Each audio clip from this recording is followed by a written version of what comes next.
श्री गुरु सत्ताय नमः। सभी को प्रणाम। पिछले वीडियो में हमने सुना वामन अवतार में भगवान ने ये सिखाया कि धन और सत्ता जब भी एक व्यक्ति के पास रहती है तो उसका परिणाम दुखदायी होता है। हमारे पास जो कुछ भी है वो ईश्वर की अमानत है और अपने गुजारे से अधिक धन, बल, प्रभाव, समय, ज्ञान आदि का उपयोग धर्म रक्षा एवं जन कल्याण के लिए होना चाहिए। परशुराम अवतार में भगवान ने ये सिखाया कि अन्याय को सहन करना, पाप से सहयोग करना और पाप को बढ़ावा देने के समान है। धर्मात्मा लोग धर्म रक्षा के लिए, न्याय का समर्थन करने के लिए कड़े से कड़े कष्ट सहने को तैयार रहते हैं। राम अवतार में भगवान ने सर्वसाधारण को ये सिखाया कि अपने कर्तव्यों का पालन किस प्रकार करना चाहिए। राम राज्य वही है जहाँ न्याय एवं धर्म का आचरण होता है। आइए इसी क्रम को आगे बढ़ाते हैं। कृष्ण अवतार। श्री कृष्ण के रूप में अवतार लेकर भगवान ने उस युग की फैली हुई अनीति एवं मूर्खता को परास्त किया। अनीति बरतने वाले तृणासुर, अघासुर, बकासुर, पूतना, कालिया नाग आदि धूर्तों से उन्होंने बचपन में ही टक्कर ली। थोड़े बड़े होने पर अन्यायी शासक कंस से भिड़ गए और कुराज्य मिटाकर सुराज्य की स्थापना की। निरीह प्रजा को अपना सारा दूध, घी धनिकों और सरदारों को देना पड़ता था। गोपियों को उनके आगे न झुकने और अपना आवश्यक भोजन स्वयं ही रखने के लिए भगवान कृष्ण ने सत्याग्रह भी किया। अन्यायी लोगों का रास्ता रोका और सत्ताधारियों से न डरने का साहस उत्पन्न किया। बड़े हुए तो अन्याय को समझाने बुझाने से हटते न देखकर उन्होंने महाभारत की योजना रची और स्वल्प साधन संपन्न 5 पांडवों को सत्ताधारी 100 कौरवों के समक्ष न्याय की मांग को लेकर अट जाने के लिए खड़ा कर दिया। 18 अक्षौहिणी सेना और अगणित सुभट मर गए, पर इससे क्या? न्याय की रक्षा के लिए जो भी कीमत चुकानी पड़े वो कम है। उन दिनों भारत छोटे छोटे टुकड़ों में बटा हुआ था। छोटे छोटे सामंत अपनी अलग अलग सत्ता बनाए रखने के लिए देश को छोटे छोटे टुकड़ों में बांटे हुए थे। एकता की शक्ति से परिचित होते हुए भी वे अपने संकुचित स्वार्थों के लिए पृथकतावाद को ही प्रश्रय देते थे।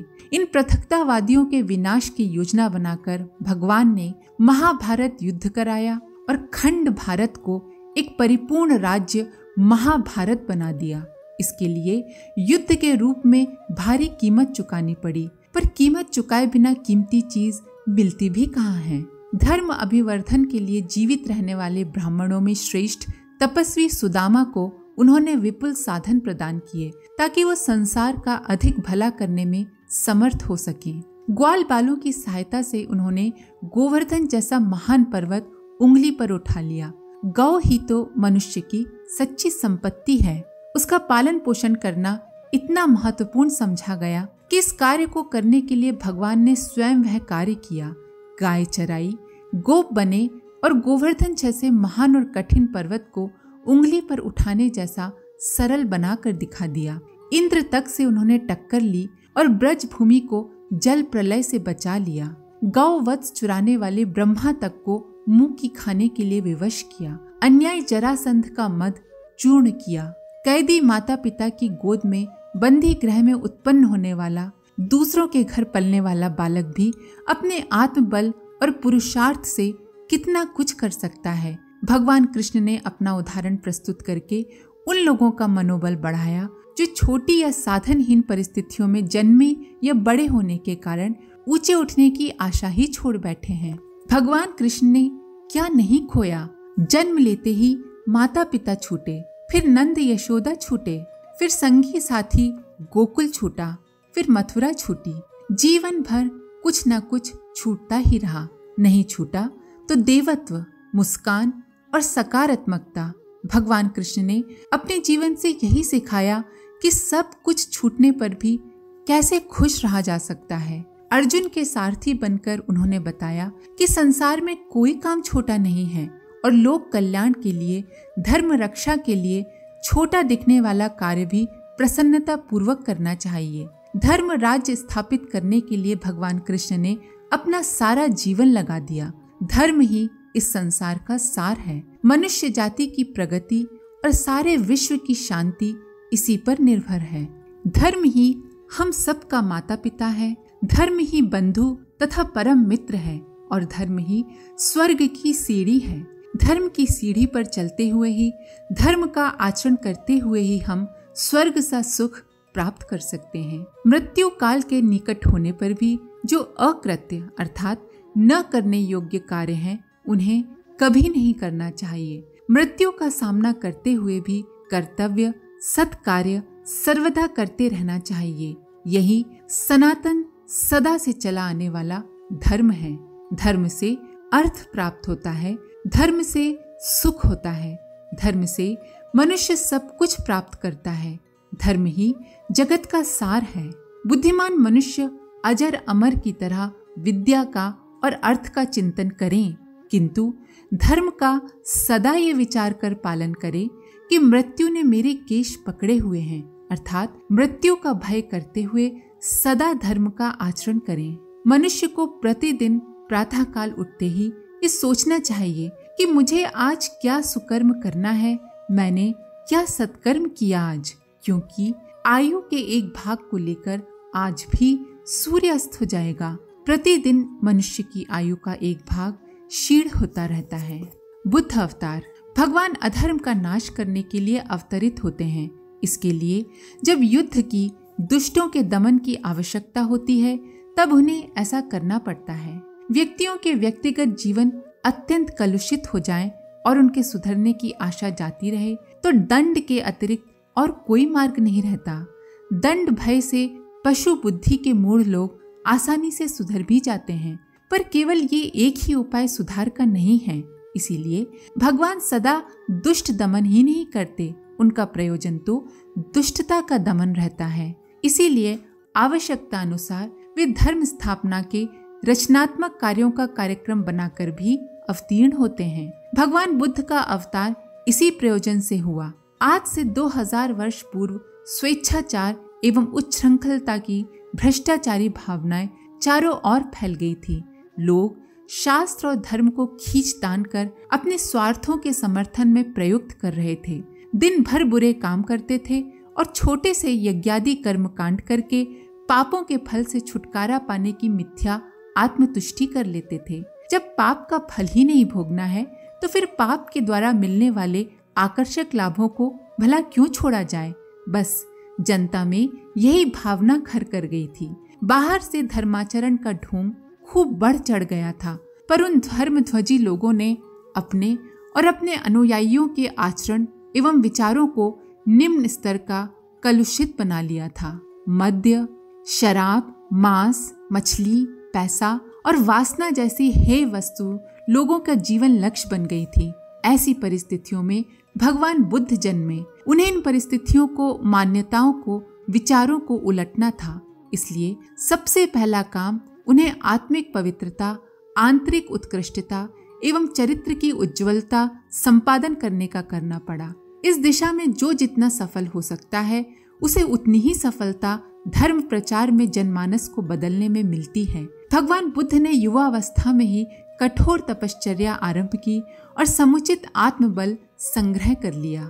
उन दिनों प्रचलित अनाचार का उन्होंने डट कर विरोध किया। यज्ञों में होने वाली पशु बलि को उन्होंने धर्म को कलंकित करने वाला जघन्य पाप बतलाया। अगर आपने पशु बलि के बारे में हमारा वीडियो नहीं देखा है तो ऊपर आई बटन में उसकी लिंक दी गई है, अवश्य देखें। स्वार्थी धर्मध्वजियों ने जब ये कहा कि ये तो वेद में लिखा है, तो उन्होंने वेद को सत्य मानने से इनकार कर दिया। और जब ये कहा गया कि वेद तो भगवान ने बनाए हैं, इसलिए जो वेद में लिखा है सो ठीक मानना चाहिए, तो बुद्ध ने भगवान को मानने से इनकार कर दिया। उन्होंने कहा, सत्य, न्याय, प्रेम, विवेक जैसे आदर्शों से बढ़कर और कोई ईश्वर, धर्म, वेद, यज्ञ नहीं हो सकता। जो भी मानवीय आदर्शों के सदाचरण के प्रतिकूल बात कहता हो, वो सर्वथा अमान्य है, फिर चाहे वो कोई भी क्यों ना हो। भगवान बुद्ध ने वेद शास्त्र पढ़े न थे, इसलिए वे उनके सही अर्थ को बताकर पंडितों को परास्त न कर सके, पर उन्होंने इस सारे झंझट से बचने के लिए एक ही तथ्य का प्रतिपादन किया कि सदाचरण मुख्य है, शास्त्र व्यवस्था इसके समर्थन के लिए है, और यदि वो इससे प्रतिकूल चलती हो तो शास्त्र को, संप्रदाय को, परंपरा को बहिष्कृत करके केवल सत्य, प्रेम और न्याय के आधार पर उचित अनुचित का निर्णय किया जाना चाहिए। भगवान बुद्ध बौद्धिक क्रांति के प्रतिष्ठापन करता है। उस समय की भ्रांत धारणाओं के उन्मूलन में उन्होंने अपना समस्त आत्मबल लगाया। हिंसा के स्थान पर अहिंसा को, मूढ़ता के स्थान पर विवेक को, भोग के स्थान पर त्याग को उन्होंने प्रधानता दी। विवेक को सर्वोपरि बताया। जाति और लिंग के आधार पर प्रचलित असमानता का उन्होंने खंडन किया और सदाचरण एवं परोपकार को आत्म कल्याण के लक्ष्य को प्राप्त करने का एक प्रधान उपाय बताया। भगवान बुद्ध द्वारा प्रतिपादित सत्य से तथा उनके उज्जवल चरित्र से प्रभावित होकर अंगुलीमाल जैसे दुर्दांत दस्यु, अम्बपाली जैसी चरित्रहीन नारियों ने भी बौद्ध धर्म स्वीकार किया और वे भिक्षु बनकर धर्म संस्थापन के पुनीत कार्य में लग गए। सहस्रों भावनाशील नर नारियों ने संसार में धर्म संस्थापन के लिए अपना जीवन उत्सर्ग करने की प्रतिज्ञाएं ली और वे भिक्षु भिक्षुणी बनकर संसार के कोने कोने में बौद्धिक क्रांति का संदेश लेकर बिखर गए। बुद्धम शरणम गच्छामि, बुद्ध की शरण में जाता हूँ। धम्मम शरणम गच्छामि, धर्म की शरण में जाता हूँ। संघम शरणम गच्छामि, संघ की शरण में जाता हूँ। ये 3 प्रतिज्ञाएं बौद्ध धर्म की हैं। बुद्ध का अर्थ होता है विवेक, मेधा, प्रज्ञा। मनुष्य को विवेक का, बुद्ध का आश्रय लेना चाहिए, धर्म का आश्रय लेना चाहिए और संगठन का आश्रय लेना चाहिए। इन 3 संदेशों से जन भावना को ओतप्रोत करने भगवान बुद्ध आए थे। अधर्म का नाश और धर्म की संस्थापना के लिए ऐसी ही जन भावना का प्रसार अभीष्ट भी है। बुद्ध अवतार विवेक का, बौद्धिक क्रांति का अवतार है। उसका संदेश यह है कि केवल वही स्वीकार करना चाहिए जो तर्क एवं विवेक संगत हो। किसी काम को बिना विचारे न करें। अविवेक आपत्तियों का महान कारण है। ज्ञान वाला व्यक्ति ही सुखी होता है। जो ज्ञान संपन्न है, संसार में वस्तुतः वही जीवित रहता है। ज्ञानी ही बलवान होता है, इसीलिए ज्ञानी अवश्य बनना चाहिए। इस संसार सागर से पार होने का एकमात्र उपाय ज्ञान ही होता है। ब्रह्म भी ज्ञान स्वरूप है और उसकी प्राप्ति भी ज्ञान द्वारा ही होती है। विपरीत ज्ञान से ही भव बंधन में बद्ध होते हैं। ये भी एक प्रकार प्रतिकूल ज्ञान ही तो है। इस संसार में जो कुछ भी है वह सब ज्ञानात्मक ही है। अतः ये सिद्धांत है कि ज्ञान से परे अन्य कुछ भी नहीं है। ज्ञान से ही दुखों की निवृत्ति होती है। ज्ञान बल के द्वारा ही अज्ञान अंधकार का निवारण होता है। ज्ञान ही है जिससे परमोत्कृष्ट सिद्धि प्राप्त होती है। इन प्रख्यात अवतारों के अतिरिक्त भगवान के और भी अनेक अवतार अपने चरित्र द्वारा लोक में अनुकरणीय परंपराएं स्थापित करने, धर्म के लिए कष्ट सहने की प्रेरणा देने तथा धर्म स्थापना के लिए प्राणपण से प्रयत्न करने में संलग्न होने की प्रवृत्ति को पनपाने के लिए होते हैं। यूं तो इस मार्ग पर चलने वाला प्रत्येक व्यक्ति भगवान का अवतार है, किंतु जिन्होंने इस दिशा में विशेष प्रयत्न किया है वे विशेष अवतार माने जाएंगे। भगवान धन्वंतरी ने प्राणियों को निरोग बनाने, उनके रोग से निवृत्ति करने के लिए अपना जीवन उत्सर्ग किया। अमृत का घट हाथ में लेकर वे आए और कष्ट पीड़ितों के दुख दूर करने के लिए निरंतर श्रम करते रहे। ये भगवान के समान ही दयालुता है। जो जितना दयालु है उसे उतना ही ईश्वर के समान समझना चाहिए। समुद्र मंथन के बाद अमृत के बंटवारे को लेकर देवता और असुरों में जो झगड़ा खड़ा हुआ, उसे न्यायोचित ढंग से सुलझाने के लिए भगवान ने मोहिनी रूप धारण किया और जिसके लिए जो जितनी मात्रा में उचित था उसे वो वस्तु उतनी ही मात्रा में दे दी।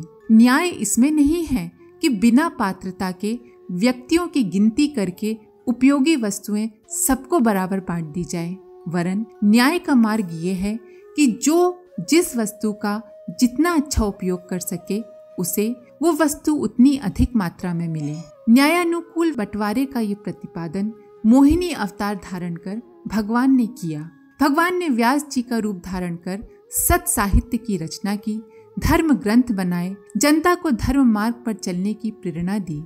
इसके कारण महर्षि द्वैपायन व्यास को भी अवतार माना गया है। देवर्षि नारद संसार में सद्ज्ञान का विस्तार करने के लिए निरंतर भ्रमण करते रहे। उन्होंने असंख्य मनुष्यों को कुमार्ग से हटाकर सन्मार्ग पर लगाया, भगवान का धर्म का संदेश घर घर पहुंचाया। उनके इस प्रचार कार्य से संसार में जो सद्भावनाएं बढ़ी, उनके कारण नारद जी को भी अवतार कहा जाता है। हंस अवतार का नीर शीर विवेक प्रसिद्ध है। नीर शीर विवेक अर्थात न्याय अन्याय भले बुरे का स्पष्ट भेद करने की शक्ति। जल और दूध को अलग अलग करने का हंस का गुण प्रसिद्ध है। भगवान ने हंस रूप धारण करके जहाँ ऋषियों और देवताओं को सद्ज्ञान का उपदेश दिया, वहीं उन्हें उचित अनुचित का ध्यान रखने और केवल उचित को ही ग्रहण करने का निर्देश दिया। ऐसी शिक्षा देने वाले को भगवान के अवतार के रूप में मान्यता देकर तत्वदर्शियों ने उचित ही किया है। अहिंसा के महान प्रसारक महर्षि ऋषभ देव ने मनुष्यों को हिंसा और द्वेष के मार्ग से हटाकर अहिंसा और प्रेम के मार्ग पर चलाया। इसीलिए वे भी 24 अवतारों में से एक गिने गए। सनक सनंदन सनत कुमार ऋषियों को अवतार माना जाता है। प्रत्येक छोटी बड़ी घटना का बारीकी से अवलोकन कर उसमें से मिलने वाली शिक्षा को महर्षि दत्तात्रेय ने अपने जीवन में धारण किया। उन्होंने साधारण पशु पक्षियों और कीट पतंगों तक को अपना गुरु बनाया। दत्तात्रेय जी के 24 गुरु प्रसिद्ध हैं। दूसरों को समुचित मान देने, नम्र और विनयी होने, निरंतर ज्ञान का संचय करते रहने की उदात्त भावनाओं का ओतप्रोत जीवन क्रम बनाकर संसार के कल्याण में संलग्न रहने के कारण दत्तात्रेय ऋषि भगवान का अवतार कहलाए। नर नारायण, चक्रपाणी, कार्तिक, हयग्रीव, पृथु आदि की गणना भी 24 अवतारों में है, क्योंकि इनकी व्यक्तिगत पवित्रता और परोपकार पूर्ण कार्य पद्धति सर्वसाधारण के लिए अनुकरणीय एवं प्रेरणा प्रदान करने वाली है। यज्ञ को भी भगवान का अवतार माना गया है। यद्यपि अन्य अवतारों की तरह उन्होंने मनुष्यों जैसे लीला नहीं की, फिर भी परमार्थ का, सत्कर्मों का, त्याग तप का प्रतीक होने के कारण उपलब्ध वस्तुओं में अपने लिए कुछ भी न रखकर सब कुछ दूसरों को देने के कारण, सदा तेजस्वी, प्रकाशवान, ज्वलनशील रहने के कारण और जो संपर्क में आए उसे अपने ही समान बना लेने के कारण, प्राणियों के रोग शोक दूर करने के कारण ही यज्ञ को भगवान का प्रत्यक्ष स्वरूप माना गया है। पुराण शास्त्रों की मान्यता के अनुसार पृथ्वी पर 10 प्रमुख और 14 गौण, इस प्रकार कुल 24 अवतार हुए हैं। इनके चरित्रों की गाथाएं पुराणों में विस्तार पूर्वक वर्णित हैं, जिनका निष्कर्ष इतना ही है कि सत्कर्मों में प्रवृत्त रहने, सद्भावनाएं बढ़ाने, अनीति से संघर्ष करने और धर्म की अभिवृद्धि के लिए प्रयत्न करने के कारण ही उन्हें अवतार माना गया है। जो भी इस प्रकार अपनी जीवन दिशा बना सके वह आंशिक रूप से अवतारी कहलाने का अधिकारी बन सकेगा। अविद्या, बीमारी, गरीबी, मूढ़ता, अंधविश्वास, रूढ़िवादिता, कायरता, भीरुता, स्वार्थपरता, संकीर्णता, उच्छृंखलता, व्यसन आदि के रूप में आज असुरता जन जन में किसी न किसी रूप में प्रविष्ट हो गई है। सबके साथ संघर्ष प्राचीन काल की अपेक्षा अधिक कठिन है। उन दिनों सारा समाज स्वच्छ था। अनीति करने वाले व्यक्ति थोड़े से ही होते थे और श्वेत वस्त्र पर काले धब्बे की तरह वे आसानी से पकड़ में आ जाते थे। उनके विरुद्ध राजदंड का प्रयोग आसानी से हो जाता था। पर आज स्थिति बदल गई है। अनैतिकता ज्यादातर लोगों के मन में घर करती चली जा रही है। असंयम, आलस, अज्ञान ने अपना साम्राज्य स्थापित कर लिया है। इससे हमारा व्यक्तिगत, सामाजिक, पारिवारिक जीवन दुख दारिद्र्य से ग्रस्त हो गया है। असुरता ने छद्म वेश बनाकर मानव जीवन में गहराई तक घुस जाने का उपक्रम बना लिया है। फलस्वरूप परिस्थितियां दिनों दिन कठिन होती चली जा रही हैं। आज अधर्म की असुरता किसी व्यक्ति विशेष तक सीमित नहीं है। उसने दुर्गुणों का रूप धरकर मानस में, व्यक्ति के मन में अपनी जड़ें गहराई तक जमा ली हैं। अब उन जड़ों को उखाड़ने के लिए धर्म युद्ध करना होगा। ये युद्ध किसी व्यक्ति विशेष के विरुद्ध न होकर दुष्प्रवृत्तियों के विरुद्ध है। इसीलिए इस धर्म युद्ध का क्षेत्र भी पहले से व्यापक होने के कारण उसकी मोर्चाबंदी भी अधिक तत्परता पूर्वक ही करनी पड़ेगी। अधर्म को परास्त करने और धर्म की स्थापना करने का ईश्वरीय प्रयोजन हम में से प्रत्येक कार्यकर्ता को करना है। भगवान गीता के माध्यम से हमें इसी के लिए चुभते हुए शब्दों में ललकारते हैं। गीता के प्रथम श्लोक में उसी पृष्ठभूमि की चर्चा है कि अर्जुन की तरह भगवान के प्रिय सखा और भक्त बनने के लिए हमें भी गांडीव को टंकारते हुए, 5 जन्य शंख को बजाते हुए धर्म युद्ध की तैयारी में संलग्न होना चाहिए। भारतीय इतिहास का पन्ना पन्ना ऐसे बलिदानी वीरों, धर्मात्माओं, महापुरुषों, रत्नों से भरा पड़ा है, जिन्होंने धर्म की स्थापना और अधर्म का विनाश करने के लिए हंसते हंसते बड़े से बड़ा त्याग करने में, प्राण देने में संकोच नहीं किया। ऐसे ही भगवान के अवतार धर्म रक्षा का महान उद्देश्य पूर्ण करते हुए संसार की श्रेष्ठ परंपरा एवं सुख शांति का संरक्षण कर रहे हैं। प्रथम प्रवचन समाप्त। आज के लिए इतना ही। आप सभी का धन्यवाद। ओम शांति।